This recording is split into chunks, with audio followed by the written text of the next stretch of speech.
नमस्कार, भक्ति स्पिरिचुअल में आप सबका स्वागत है। अगर इस चैनल का कंटेंट आपको अच्छा लगे तो चैनल सब्सक्राइब जरूर करिएगा।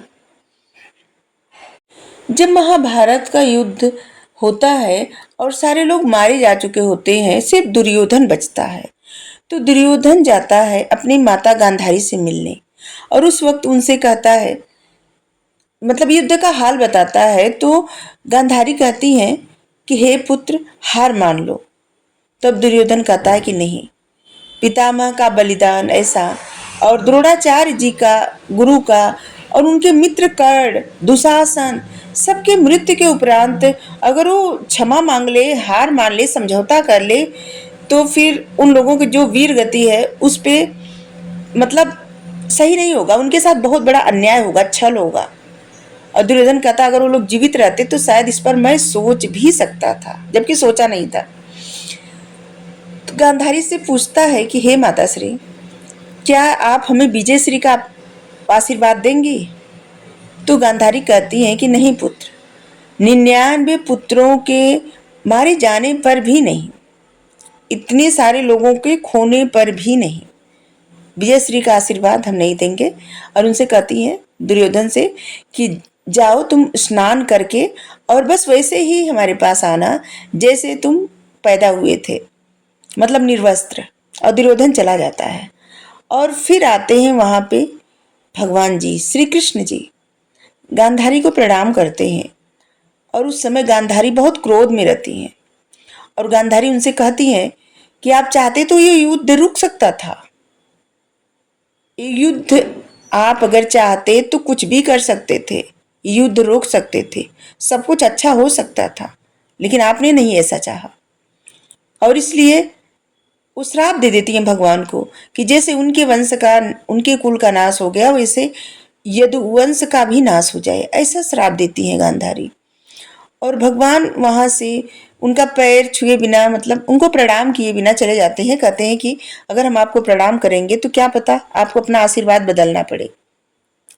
और चले जाते हैं और दुर्योधन को देखते हैं कि वो नग्नावस्था में जा रहा है अपनी माता की तरफ, माता के शिविर की तरफ।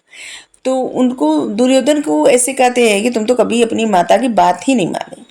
और फिर वो एक पत्र, मतलब केला का पत्ता पहन के जाता है और जहाँ पे गांधारी देख के उसको क्रोधित भी होती है।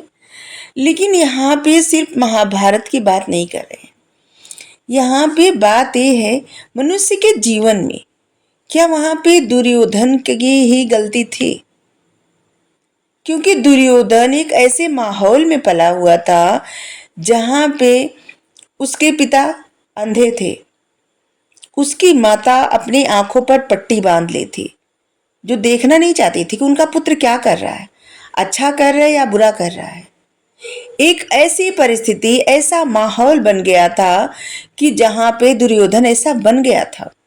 शकुनी जो अपने अन्याय का बदला लेना चाहता था, क्योंकि उसके पिता के साथ अन्याय हुआ था, उसकी बहन के साथ अन्याय हुआ था कि एक अंधे के साथ उनकी बहन का विवाह हो गया था और पिता को कारागार में बिना भोजन को ऐसे दंड दी मिला था कि जिससे उनकी मृत्यु हो गई, और उसी हड्डियों के का वो जो है पासा बनवाया था।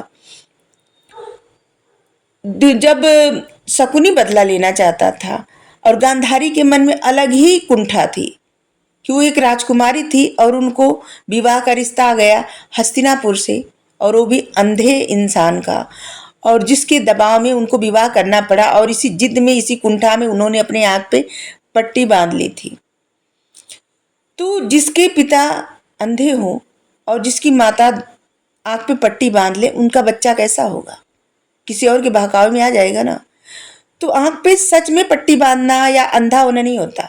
जैसे पिता अपने बच्चे की गलती देखते हुए भी, जानते हुए भी उसका विरोध न कर पाए, अपनी लालसा को, अपने हठधर्मिता को अपने पुत्र से पूरा करवाए। क्योंकि धृतराष्ट्र को पहले से एक कुंठा थी कि उससे छोटा पांडु थे, तो वो गद्दी पे बैठे। और धृतराष्ट्र इसलिए गद्दी पे नहीं बैठे थे, राजा नहीं बने थे, क्योंकि उनको आंखें नहीं थी, अंधे थे, जन्मांध थे। तो उनको इस बात का बहुत अंदर ही अंदर एक अलग ही क्रोध था, क्योंकि उनको लगता था इस सिंहासन का अधिकार उनका है, और यही बीज उन्होंने दुर्योधन के मन में डाले थे, और जिसको आग बना के हवा दिए थे शकुनी, उसको अपना बदला लेना था। लेकिन गांधारी, जो यदुवंशियों को नाश होने का जो श्राप दी थी, उनको मतलब उनकी भी तो वहां पे थी ना भूल, कि जहां पे उन्होंने आंखों पे पट्टी बांध ली, जिनकी माँ देखते हुए भी न देखे अपने पुत्र को, अपने बच्चों को, कि बच्चे क्या कर रहे हैं, कहाँ जा रहे हैं, देखना न चाहे, उन्हें सुनना न चाहे, उन्हें एकदम दूसरे के सुपुर्द कर दे, दूसरा कोई अपने इशारों पर उन्हें न चाहे, दूसरा कोई जैसा चाहे उन्हें बना दे, तो फिर ऐसा बच्चा क्या करेगा। पूरी तरह से दुर्योधन की वहां पे भूल थी, इतनी नहीं थी जितनी, जितना बड़ा मतलब ऐसे रहता है ना, दुर्योधन की भूल तो थी, लेकिन उसमें बहुत सारे लोगों की भी भूल थी। महाभारत का युद्ध एक ऐसा युद्ध हुआ जहां पे शुरू ही हुआ वहां से सनातनु, उनके पुत्र थे देवव्रत, हर चीज में उनके कितने गुण थे, मतलब गुणी वीर, उनके जैसा कौन था। लेकिन सनातनु एक ऐसी स्त्री के मोह में पड़े, वो राजा थे, किसी और से भी शादी कर सकते थे, लेकिन उन्होंने सत्यवती के लिए एकदम ऐसे जैसे पागलपन दिखाया, और जिसकी वजह से उनके कुल को ऐसा भुगतना पड़ा, क्योंकि वहां पे उनकी भी भूल थी। वो राजा थे, उनका कर्तव्य क्या था, अपने राज्य को पहले रखना, न कि अपने हृदय को। उन्होंने अपने हृदय को पहले रखा, और जिनकी वजह से सत्यवती से उनका विवाह हुआ, और देवव्रत ने भीष्म बन गए और भीष्म प्रतिज्ञा लिए।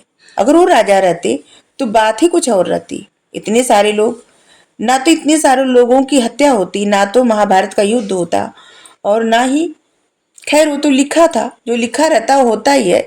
लेकिन हाँ, अपने बच्चों को कभी भी ऐसे देखे न कि बच्चे गलत रास्ते पे जा रहे हैं, तो उन्हें सही रास्ते पे लाने का प्रयास जरूर करें। अपनी इच्छा को अपने बच्चों पे न थोपे, अपने बच्चों को इन सब से दूर रखे, उनकी जो इच्छा करे वो करे।